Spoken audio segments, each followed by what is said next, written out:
Hello, dear students. I am Devinder Kaur, Associate Professor in Economics at Government PG College, Sector 1, Panchkula, Haryana. Today, we are going to discuss another very important lecture that is a part of production functions, that is isoquant approach to study returns to factor and returns to scale. Now, in today's lecture, we will study another tool that is isoquant. With the help of that tool, we will explain in detail returns to factor and returns to scale. So first of all, we have to know what is isoquant. Isoquant क्या होता है? सबसे पहले हमें इसकी परिभाषा को जानना है, इस टूल को जानना है. In simple language, it is a curve representing different combinations of two factor inputs yielding the same level of output. यानी कि ये एक ऐसा टूल है जिसमें कि हम एक एक्सिस पे एक अपना फैक्टर और दूसरे एक्सिस पे दूसरा फैक्टर, यानी कि दो फैक्टर्स के पॉसिबल कॉम्बिनेशंस को हम शो करते हैं. तो ये एक ऐसा टूल है जो हमारे पॉसिबल कॉम्बिनेशंस के साथ, उन फैक्टर इनपुट्स के साथ हमें बताता है कि हम कैसे सेम लेवल ऑफ आउटपुट को अचीव कर सकते हैं.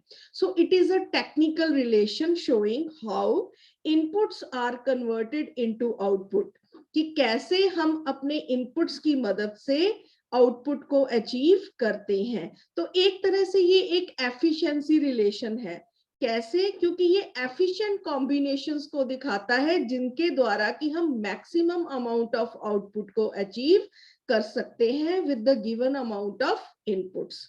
तो आइसोक्वेंट क्या है? एक टूल है, एक कर्व है जिसकी मदद से कि हम शो करते हैं कि डिफरेंट इनपुट कॉम्बिनेशंस को यूज करते हुए कैसे हमने मैक्सिमम आउटपुट को या एफिशिएंट आउटपुट को अचीव करना है. तो देख लेते हैं आइसोक्वेंट कर्व को. According to Ferguson, an isoquant is a curve showing all possible combinations of inputs physically capable of producing a given level of output. तो सारे possible combinations जिनकी मदद से कि हम एक given level of output को achieve करें, उसको हम बोलते हैं isoquant curve. तो आप देख सकते हैं डायग्राम में x एक्सिस में हमने लेबर को लिया है, y एक्सिस में हमने कैपिटल को लिया है. तो हमारे पास चार पॉसिबल कॉम्बिनेशंस हैं जिनको कि हम देख सकते हैं, ए, बी, सी और डी. सबसे पहले हम ए कॉम्बिनेशन में देख लेते हैं. हमने 90 यूनिट्स कैपिटल के लगाए हैं और 10 यूनिट्स हमने लेबर के लगाए हैं ए कॉम्बिनेशन में. या बी कॉम्बिनेशन में हमने क्या किया? कैपिटल को कम कर दिया, कैपिटल हमारी 60 यूनिट्स हो गई और लेबर को बढ़ा दिया 10 से 20. देन हमने 40 लिए हैं कैपिटल के और 30 लिए हैं यूनिट्स हमने लेबर के, एंड सो ऑन. तो आप देख रहे हो ये डिफरेंट कॉम्बिनेशंस हैं, लेकिन आउटपुट जो हमें हर कॉम्बिनेशन से मिल रहा है दैट इज 100 वॉचेस. यानी कि हम घड़ियों का उत्पादन कर रहे हैं लेबर और कैपिटल की मदद से.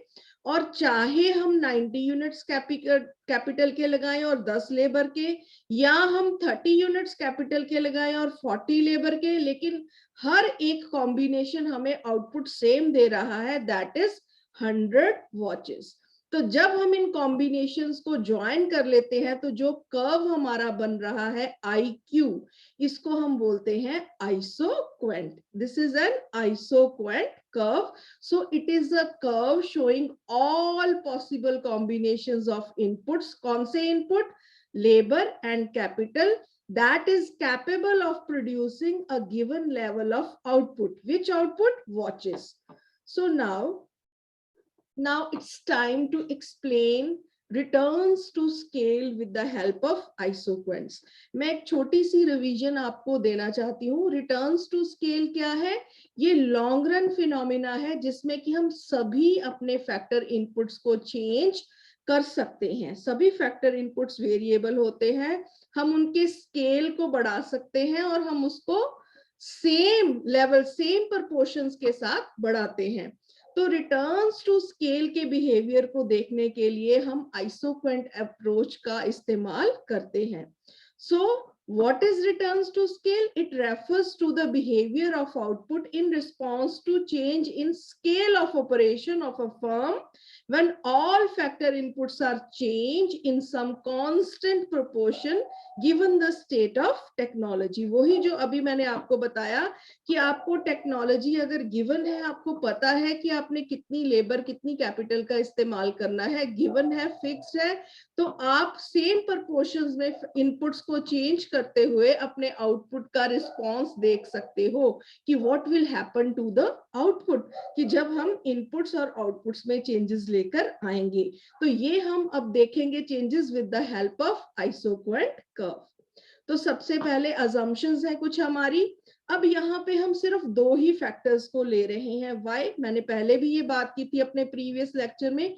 We have only two axis, X axis and Y axis, जिसमें हम दो ही फैक्टर्स को शो कर सकते हैं. तो ये हमारी एक मानता है, अजम्पशन है कि हम दो ही फैक्टर्स को लेकर चल रहे हैं. दूसरी बात, हमारी टेक्निक्स जो थ्रू आउट प्रोडक्शन प्रोसेस के दौरान है वो कांस्टेंट है, फिक्स्ड है. हम अपनी टेक्निक में किसी भी तरह का बदलाव नहीं कर रहे. डिविजिबल फैक्टर्स, डिविजिबल फैक्टर्स का क्या मतलब है? अपनी जरूरत के अनुसार फैक्टर्स को कम या ज्यादा छोटे बड़े हिस्सों में बांट सकते हैं.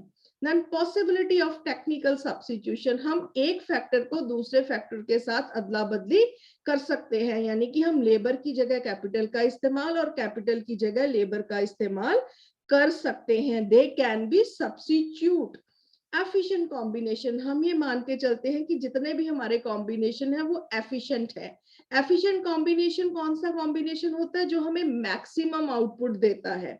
तो हमारे जितने भी हम पॉसिबल कॉम्बिनेशंस लेंगे, हम ये मान के चलते हैं कि वो हमें मैक्सिमम आउटपुट देते हैं. तो चलिए सबसे पहले हम बात करते हैं इंक्रीजिंग रिटर्न्स टू स्केल. इसका क्या अर्थ है कि हम जितना भी प्रोपोर्शन के साथ अपने फैक्टर इनपुट्स को बढ़ा रहे हैं, जो आउटपुट है उससे कहीं ज्यादा बढ़ रहा है. अब हम देख सकते हैं स्टार्टिंग में लेबर के 2 यूनिट लगाए और कैपिटल के 2. आप देख सकते हैं ये ए पॉइंट है. तो यहाँ पे आइसोक्वेंट में हमें 50 प्रोडक्शन हमारी हो रही है.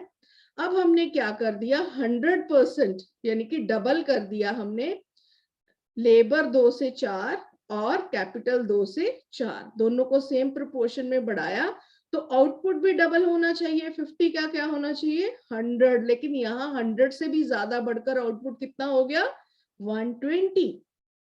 दैट मीन्स हमें कौन सी रिटर्न्स मिल रही है? ए से बी पर जब हम शिफ्ट हुए तो हमें कौन सी रिटर्न्स मिल रही है? इंक्रीजिंग रिटर्न्स, क्योंकि हमने जितना प्रतिशत से इनपुट को बढ़ाया, आउटपुट उससे कहीं प्रतिशत ज्यादा बढ़ गया. सिमिलरली यहाँ देखिए, जब हम 4 यूनिट ऑफ लेबर से 6 पे गए, दैट मीन्स हमने 50% अपनी लेबर को बढ़ा दिया. सिमिलरली यहाँ पे भी हमने 50% कैपिटल को बढ़ाया. तो आउटपुट का भी अगर 50% और बढ़े तो 120 का क्या होना चाहिए था? यहाँ पे 180. लेकिन प्रोडक्शन कितनी हो रही है यहाँ पे? 200. तो यहाँ से क्लियर है कि A B C in O P point को जब हम ज्वाइन करेंगे तो ये ए से बी, बी से सी पॉइंट तक जो ये शिफ्ट है, ये हमें क्या मिल रही है? Increasing returns. और ये हमें किसकी मदद से पता चला? With the help of आइसोक्वेंट्स.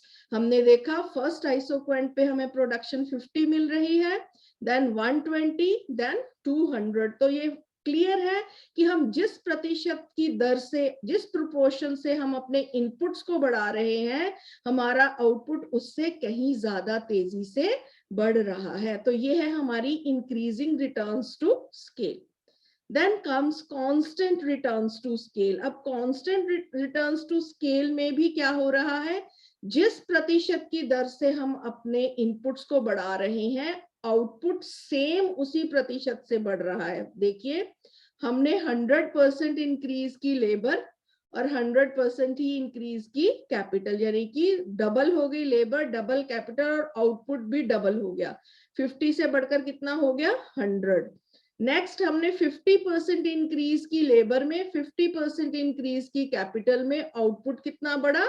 50%, 100 से कितना हो गया 150। सो इट इज क्लियर कि यहाँ पे हमें कौन सी रिटर्न्स मिल रही है, constant returns to scale. Next हम देख लेते हैं डिमिनिशिंग रिटर्न्स टू स्केल। यहाँ पे क्या हो रहा है, जिस प्रोपोर्शन से हम अपने इनपुट्स को बढ़ा रहे हैं आउटपुट उस प्रोपोर्शन से नहीं बढ़ रहा। देखिए जब हमने लेबर और कैपिटल को 100% यानी कि डबल किया तो आउटपुट हमारा 50 का क्या होना चाहिए था 100, लेकिन कितना हो रहा है ओनली 80। नेक्स्ट अगेन हमने 50% कैपिटल और लेबर को बढ़ाया लेकिन आउटपुट कितना बढ़ रहा है उससे काफी कम। तो दैट मीन्स कि हमें कौन सी रिटर्न्स मिल रही हैं, diminishing returns to scale. So this is all about returns to scale. Now we come to returns to factor, isoquant curve and returns to factor. अब returns to factor जैसे कि हमने अपने previous lecture में study किया था, returns to factor में क्या होता है, सिर्फ एक फैक्टर हम वेरिएबल मानते हैं, बाकी सभी फैक्टर्स को हम फिक्स्ड मानकर चलते हैं। ये शॉर्ट रन फिनोमिना है रिटर्न्स टू फैक्टर कि शॉर्ट रन में एक वेरिएबल फैक्टर में चेंजेस आने पर हमारे आउटपुट में क्या चेंजेस आती हैं।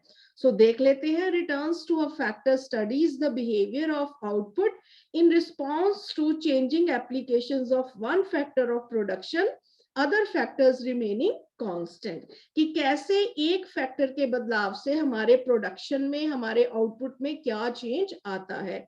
सो यहाँ पे भी हम तीन ही केसेस को स्टडी करेंगे, increasing returns, constant returns and diminishing returns. तो सबसे पहले इंक्रीजिंग रिटर्न्स देख लेते हैं। अब यहाँ एक चीज पर आप ध्यान दीजिए, ये देखिए हम यहाँ सिर्फ एक्स एक्सिस पे अपनी लेबर में चेंजेस ले रहे हैं, कैपिटल हमारी क्या रह रही है, स्थिर है। तो हम देख रहे हैं इंक्रीजिंग रिटर्न्स के केस में, ये देखिए जो हमारा आउटपुट है isoquant 1, isoquant 2, isoquant 3 and isoquant 4, इनको ध्यान से देखिए। पहले आउटपुट 100 है, फिर 200 है, फिर 300 है, फिर 400 है। क्लियर? अब देखिए गैप ई और एफ, ई और एफ यानी कि इतना चेंज हमने अपनी लेबर में किया, ई से एफ अमाउंट का चेंज किया और आउटपुट जो है 200 मिला हमें। फिर हमने जब एफ से जी जो चेंज है वो ई एफ चेंज से कम है, यानी कि एफ से जी की जो मूवमेंट है वो एफ ई से कम है, दैट मीन्स हमें कम लेबर लगानी पड़ी 300 लेवल तक पहुंचने के लिए, और 400 लेवल तक पहुंचने के लिए हमें उससे भी कम लेबर का इस्तेमाल करना पड़ा, कितना, जी एच अमाउंट। तो ये क्लियरली हमें क्या शो कर रही है, इंक्रीजिंग रिटर्न्स टू फैक्टर, कि हम जब लेबर को चेंज कर रहे हैं तो हमें कम लेबर की आवश्यकता, आगे की आगे जब हम आउटपुट बढ़ाते जा रहे हैं हमें पहले से कम लेबर को लगाना पड़ रहा है। दैट मीन्स हमें कौन सी रिटर्न्स मिल रही हैं, इंक्रीजिंग रिटर्न्स टू फैक्टर। तो एक तरह से जो हमारी लेबर है वो ज्यादा एफिशिएंटली काम करती जा रही है, जिससे कि हमें आउटपुट हमारा तेजी से बढ़ रहा है। यानी कि अगर हम पहले 10 मजदूर लगा रहे थे, नेक्स्ट स्टेप में हम 8 लगा रहे हैं, उससे नेक्स्ट स्टेप में हम 6 लगा रहे हैं, उससे नेक्स्ट स्टेप में हम 5 लगा रहे हैं, लेकिन जो लेवल ऑफ आउटपुट है वो सेम रेट पे बढ़ रहा है, 100, 200, 300, 400। तो आई होप आपको क्लियर होगा increasing returns to factor. Then comes constant returns to factor. इसमें क्या है कि हम same proportion E F amount F G के बराबर है और F G amount G H amount of labour के बराबर है, यानी कि हम सेम अमाउंट ऑफ लेबर जो है वो चेंज कर रहे हैं और आउटपुट भी सेम अमाउंट से 100, 200, 300, 400। हमने तीनों ही रिटर्न्स टू फैक्टर को एक्सप्लेन करने के लिए आउटपुट का स्केल हमने सेम रखा है, ताकि ये आपको कंसेप्ट क्लियर हो जाए। यहाँ पे अब हम इक्वल अमाउंट ऑफ लेबर का इस्तेमाल कर रहे हैं।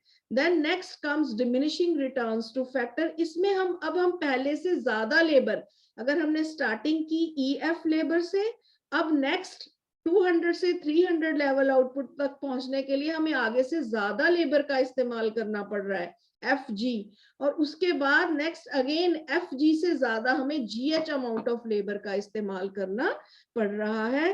तो क्लियर है कि आइसोक्वेंट कर्व्स के द्वारा हम दोनों ही प्रकार से अपनी रिटर्न्स टू स्केल और रिटर्न्स टू फैक्टर को एक्सप्लेन कर सकते हैं. So it is a very important tool to explain all these conditions. तो ये था आज का लेक्चर. आज के लिए इतना ही. Thank you.